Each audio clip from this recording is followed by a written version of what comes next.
অৱশেষত উদ্ধাৰ হ'ল জনপ্ৰিয় কণ্ঠশিল্পী ৰূপা মিলিৰ পিতৃৰ মৃতদেহ।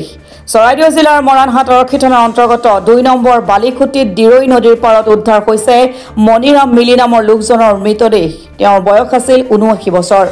১২ আগষ্টৰ পৰা সন্ধানহীন হৈ আছিল লোকজন। ১০ আগষ্টত মৰাণৰ মিলিজুলি পথ নিবাসী ডিজেন লাছনৰ ঘৰলৈ বিয়া খাবলৈ আহিছিল। ১২ আগষ্টৰ পুৱা ডিজেন লাছনৰ ঘৰৰ পৰা প্ৰাতঃ ভ্ৰমণলৈ ওলাই গৈছিল মণিৰাম মিলি। তেতিয়াৰ পৰাই সন্ধানহীন হৈ আছিল ৰূপা মিলিৰ পিতৃ মণিৰাম মিলি। অৱশেষত এই কণ্ঠশিল্পী ৰূপা মিলিৰ পিতৃৰ মৃতদেহ উদ্ধাৰ হৈছে আৰু চৰাইদেউ জিলাৰ মৰাণহাট আৰক্ষী থানাৰ অন্তৰ্গত ২ নম্বৰ বালিখুটিত দিৰৈ নদীৰ পাৰতেই উদ্ধাৰ হৈছে মণিৰাম মিলিৰ মৃতদেহ।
মৰাণৰ পৰা কমল কৰ্মকাৰৰ ৰিপৰ্ট, অসম টুডে।